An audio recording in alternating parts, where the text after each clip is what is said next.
고린도전서 2장 1절에서 10절 말씀, 제가 한 절, 성도님들께서 한 절 교독하는 형식으로 봉독을 하겠습니다. 고린도전서 2장 1절에서 10절 말씀입니다.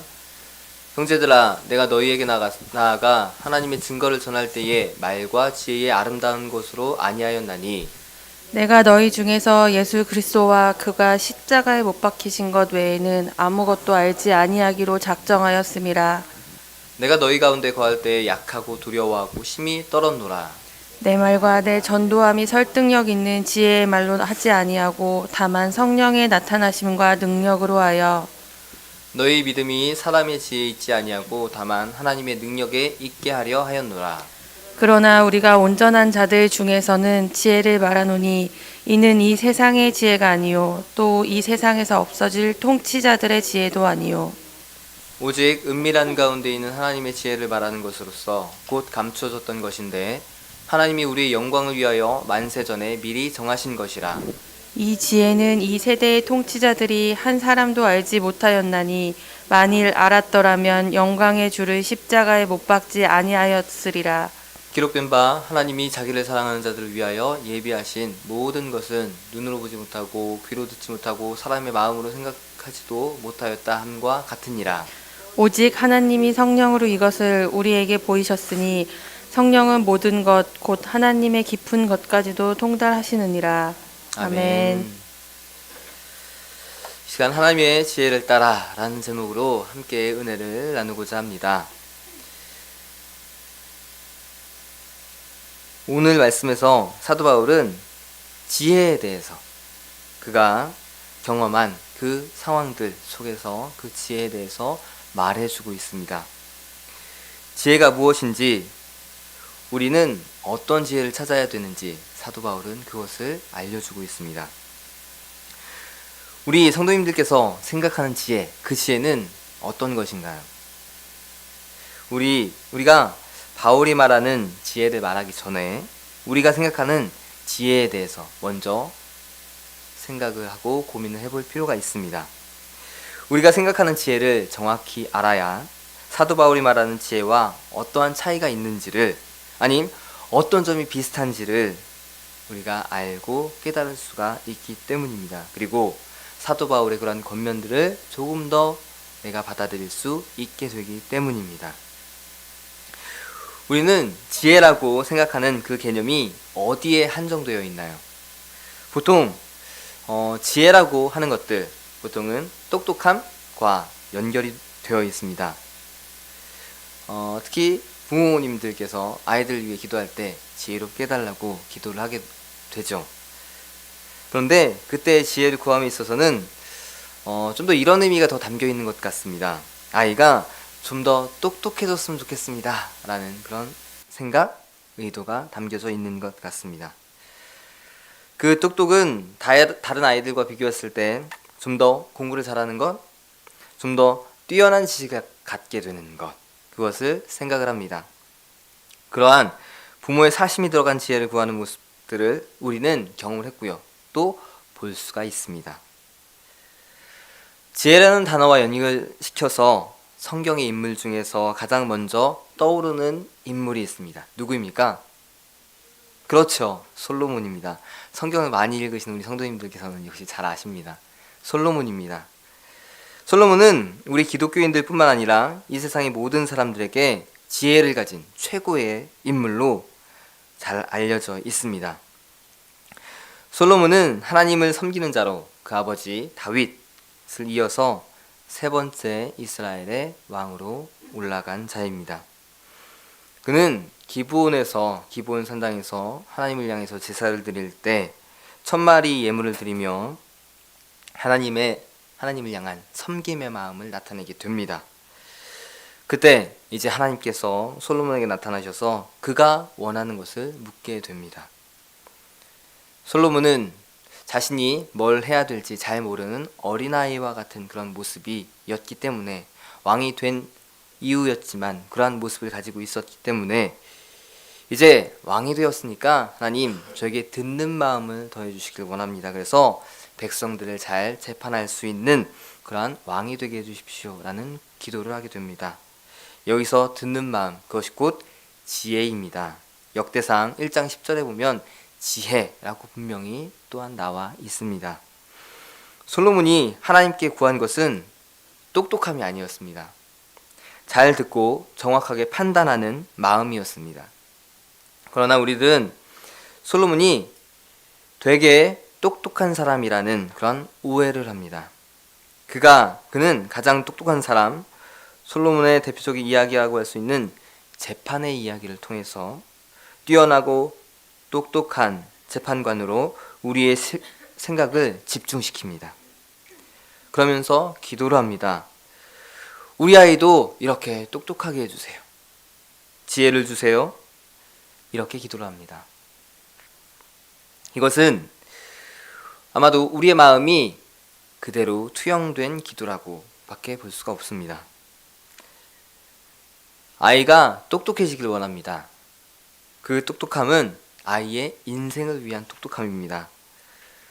머리가 되어 살라는 부모의 바람, 또한 아이가 똑똑해서 공부도 잘하고 앞날도 훤히 잘 펼쳐져서 잘 먹고 잘 사는 그러한 삶이 되게 해달라는 그런 모습을 갖게 되라는 그것을 바라며 기도를 합니다. 우리가 생각하는 지혜는 그런데 이러한 세상적인 지혜가 아닙니다. 이러한 지혜에 우리는 더 많이 비중을 둡니다. 그게 지혜의 전부인 양 생각하고 그 외의 것은 별로 지혜 같지 않은 것으로 여기는 게 보통의 모습입니다. 그래서 마음의 실망도 많이 하게 됩니다. 자신이 그렇게 아이를 위해서 기도를 했는데 아이가 받아온 성적을 보면서 내가 기도한 게 하나님께서 듣지 않으셨구나 라는 그런 안타까운 마음을 갖는 것, 그런 것이 우리에게 존재합니다. 이러한 부모의 모습, 무엇이 문제가 될까요? 바로 지혜를 생각한 것이, 지혜를 구한 것이 하나님이 생각하는 지혜와 달랐다는 것입니다. 단편적인 예이였지만 이러한 지혜에 대한 오해와 생각들이 너무나도 많이 믿는 사람들 뿐만 아니라 믿지 않는 사람들에게도 넘쳐나고 있는 게 지금의 현실입니다. 사도 바울, 그도 이 지혜라면 부족할 것이 없는 뛰어난 지식을 가진 사람 중에 하나였습니다. 예수를 믿기 전 그의 모습이 자신의 스펙이 이러하다는 사도행전 22장에 그 자신의 재판 과정 중에서 밝히는 모습을 보면 그가 참 대단한 인물이었구나 라는 것을 우리는 그의 고백을 통해서 또한 알 수가 있습니다. 다른 것은 다 뒤로 하고요. 그는 가말리엘이라는 그 사람으로부터 직접 율법 교육을 받은 정말 똑똑한 사람이었습니다. 당시 가말리엘은 1세기경에 활동했던 매우 유명한 율법사였습니다. 당대의 많은 사람들에게 큰 영향을 끼쳤던 그런 사람이었고 또 많은 존경을 받은 인물이었습니다. 특히 가말리엘은 우리들의 랍비라는 뜻을 가진 유대인들이 수여한 최고의 명칭인 라반이라고 불리는 7 랍비들 가운데 한 사람이었습니다. 가장 존경하고 아끼는 7 사람 중에 한 사람이었습니다. 거기에 더해 그는 율법의 미라는 별도의 호칭이 있을 정도로 정말 대단한 인물이 바로 가말리엘이었습니다. 이런 정도의 명성을 지닌 그에게 율법을 직접 배운 바울이었습니다. 가말리엘에게 율법을 배우러 들어가는 것도 어려웠고 또한 그러한 뛰어난 선생님 밑에서 배움을 하는 것도 정말 쉽지 않았을 것입니다. 율법의 엄한 교육을 받았다고 말씀에 기록되어 있는데 그것은 곧 뛰어난 선생님으로부터 모든 힘든 교육의 과정을 받고 거쳤다는 것을 말하는 것입니다. 바울은 그 모든 어려운 과정을 다 겪고 수료하고 이제 뛰어난 율법의 지식을 가진 자로서 그는 당당하게 삶을 살아갔습니다. 것처럼 정말 바울은 똑똑한 사람이었습니다. 누구에게 뒤처질 것 없는 그러한 지식을 가진 인물이 바로 바울이었습니다. 그는 아덴이라는 곳에서 전도할 때 이러한 자신의 똑똑함을 믿고 또한 그것을 전면에 앞세웠습니다. 물론 그가 그것을 의도한 것은 아니었지만 그가 전도를 했던 그곳의 상황은 그를 이러한 지혜를 더욱 드러내도록 만들었습니다. 아덴은요, 고대 그리스의 수도였고요, 헬라 문화의 중심지였습니다. 그곳은 우상이 넘쳐나는 우상의 도시이기도 했습니다. 사도 바울은 이제 그곳에서 실라와 디모데를 기다리며 머물러 있었습니다. 그런데 그의 눈에 너무나도 많은 우상이 들어왔습니다. 그래서 너무나도 화가 났었습니다. 그들이 섬기는 우상이 얼마나 잘못된 것이었는지, 그들이 어떤 실수를 범하고 있는지 그 사람들과 격렬한 토론을 벌이게 됩니다. 그곳에는요, 많은 철학자들이 있었습니다. 에피크로스 학파, 그들이 신은 우리에게 관심이 없습니다. 우리는 그저 육체적인 쾌락과 기쁨만 즐기면서 살면 됩니다. 라고 생각하는 그 에피크로스 학파도 있었고, 또 스토아 학파라고 해서 이성을 중요시하는 그런 학파들도 있었습니다. 이 두 철학, 그 당대를 이끌어가던 두 철학이 융성한 그 곳에서 사도 바울은 그 철학자들과 논쟁을 벌이게 됩니다. 이들과 매일 토론하며 논쟁을 벌였습니다. 예수 그리스도의 위대함을 나타내기 위해서 세상의 지식과 그는 싸움을 시작했습니다. 당시 그의 마음은 격분한 상태였습니다. 예수 그리스도를 모르고 온갖 더러운 우상에 파묻혀 살아가는 그들을 보니 정말 마음에 분함이 가득했습니다. 그는 그런 지식들과 싸워 이겨내면서 그들이 잘못했음을 예수 그리스도를 믿는 자신이, 그리고 예수 그리스도가 가장 위대한 분임을 자신의 지식을 이용해서 나타내고자 했습니다. 그러한 대담함과 자신감의 기저에는 자신의 지식이 바탕이 있었습니다. 성경에는 그가 똑똑하여 그들과 변론했다고 말하고 있지는 않지만 당시의 상황 속에서 보면 그러한 바울의 심정을 잘 읽어낼 수가 있습니다. 그는 예수 그리스도를 전함에 오직 똑똑함과 생각과 그의 말재주만을 의지했었습니다. 유명한 철학자들과의 싸움하는 것은 결코 쉬운 일이 아닙니다. 그들은 많은 생각을 통해서 그들의 생각을 잘 정리하고 있었고, 또한 그러한 생각들을 수많은 대중들을 향해서 매일매일 설파하며 외치고 가르쳤던 사람들이었습니다. 어지간해서는 그들의 생각과 말을 이길 수 없었습니다. 하지만 바울은 자신 있게 그들에게 달려들었습니다. 그것에는 어떠한 기도나 성령을 의지한다는 것이 없었습니다. 그저 분함을 통해서 달려드는 자신의 모습뿐이었습니다. 자신의 생각과 말에 우선 자신감이 있었기 때문에 가능했던 사도 바울의 모습이었습니다. 사도 바울은 자신의 지혜를 오해했습니다. 그는 자신이 그렇게 뛰어난 학력을 가지고 있었고 남들보다 더 똑똑한 그러한 환경과 교육을 받았기에 그 지혜가 대단한 것임을 마음에 가지고 있었습니다. 잘은 모르지만 그는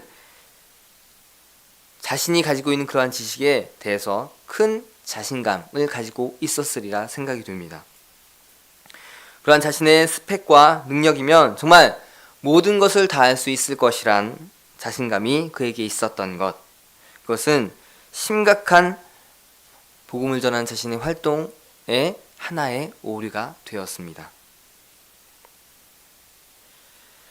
그랬던 사도 바울이 이제 오늘 말씀에서 그러한 지혜에 대해서 전혀 다른 입장으로 자신의 생각을 펼쳐나가게 됩니다.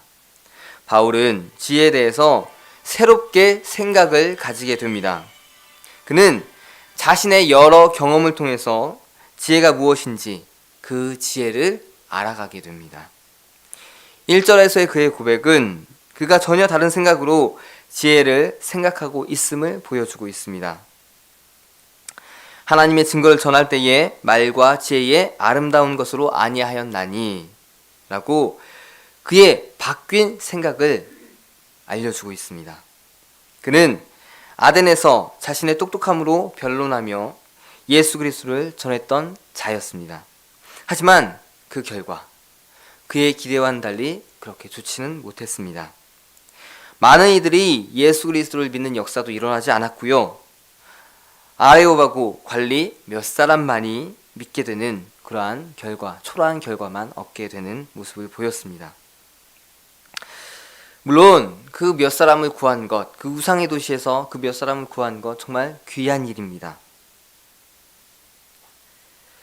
하지만 그동안의 사역을 볼 때 그 영향력은 거의 실패에 가까운 모습에 불과했습니다. 그곳에서 그는 자신의 철학적 지식을 모두 총동원해서 복음을 전했습니다. 자신의 온갖 지혜를 다 동원해서 복음을 전했습니다. 하지만 결과가 썩 좋지 못한 것이었습니다. 그 후 그는 이제 고린도로 이동을 하게 되는데 고린도로 가게 되면서 과연 그가 어떠한 생각을 했을까요? 여러 생각을 했겠지만 아마도 자신의 그런 실패의 결과에 대해서 여러 원인을 한번 찾아봤을 것입니다. 왜 아덴에서 사람들은 복음을 받아들이지 못했을까? 내가 복음을 전하면서 잘못한 게 무엇이었을까? 왜 이 초라한 몇 명밖에 구원을 받지 못한 것이었을까? 그러한 의문이 그에게 계속 들었을 거고 많은 고민과 생각에 잠겼을 것입니다. 그렇게 생각하고 그가 내린 결론은 바로 오늘 말씀에 있는 말과 지혜의 아름다운 것을 하지 않겠다는 그 결론을 그가 얻게 됩니다.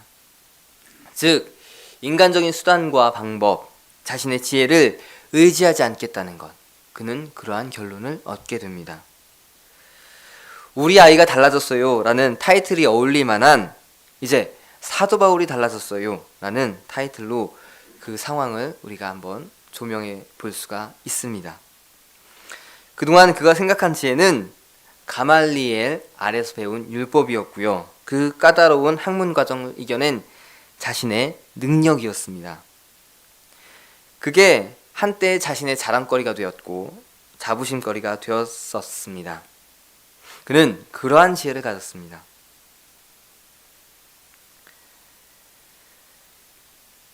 세상 사람들이 부러워할 만한 그러한 스펙을 그는 분명 가지고 있었습니다. 세상 사람들이 더 가지길 소망하는 그런 지혜를 그는 분명히 가졌었습니다. 그는 그것이 가장 능력 있다고 한때 생각을 했고 그 생각이 불현듯 아덴에서 적용되었던 것입니다. 그런데 그 아덴에서의 일들을 겪어보니 자신이 생각한 그 지혜가 올바르지 못했음을 그는 처절하게 깨닫게 됩니다.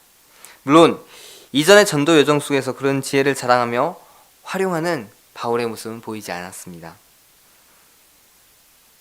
그가 자신의 똑똑함, 지혜만 의지해서 복음을 전하지 않았다는 것을 말씀드리는 것입니다. 단지 그는 아덴에서 그동안은 자신에게 감추어 있던 그 지혜에 대한 자부심, 그 능력, 생각을 표출했던 것 뿐입니다. 하지만 그렇게 한번 표출된 자신의 생각과 감정이 그의 지혜에 대한 생각을 무너뜨리는 중요한 계기가 되었습니다. 무엇이 중요한가? 복음을 전하는 데 있어서 중요한 것, 예수 그리스도를 믿는 자로서 삶에서 중요한 것이 무엇인가를 다시금 깨닫고 생각하는 귀한 계기를 그는 얻게 됩니다. 그는 이후 본문에서 이렇게 이야기를 합니다. 앞으로 내 말과 전도함에 있어서 설득력 있는 지혜의 말로 하지 않겠습니다. 성령의 나타나심과 그 능력을 힘입어서 전하겠습니다. 나는 그 다짐을, 그 변화된 자신의 모습을 이야기합니다. 그리스도인의 올바른 지혜의 생각을 그는 이제 가지게 됩니다. 알고 있었지만 삶의 경험을 통해서 그 지혜를 그는 체득하게 됩니다. 사도 바울이 가지고 있는 똑똑함은 더 이상 지혜가 되지 못했습니다. 그가 새롭게 인식한 지혜는 바로 성령의 도우심을 통해서 얻는 생각들이었습니다. 주님을 통해 얻는 생각들이었습니다. 그것이 지혜가 되었고 이제 그 지혜만을 구하는 사도 바울로 그는 전적으로 변하게 됩니다. 사도 바울의 생각이 이제 완전히 뒤집어졌습니다. 정말 놀라운 사건이 벌어진 것입니다. 자신의 생각을 오랜 시간 가지고 있었던 그 생각을 버리는 그런 일이 진행이 되었습니다. 그리스도인인 우리에게는 지혜는 이런 것이 되어야 됩니다. 잠언 9장 10절에 보면 여호와를 경외하는 것이 지혜의 근본이요 거룩한 자를 아는 것이 명철이니라고 말하고 있습니다. 하나님을 알고 예수 그리스도를 믿으며 성령님을 의지하는 것, 그것이 곧 지혜라는 것을 우리는 분명히 기억해야 합니다. 사도 바울이 깨달은 것, 그의 경험을 통해서 깨달은 것이 바로 이것입니다. 우리는 수많은 지혜를 갖기를 소망합니다. 그 지혜는 우리의 정신을 풍족하게 하는 지혜고요. 또한 우리의 삶을 더욱 부유하게 만드는 지혜들이었습니다. 그런데 복음과는 거리가 먼 지혜들입니다. 자, 지금 내가 투자하고 있는 시간을 들이고 있는 그 시간들을 한번 생각해 보시길 바랍니다.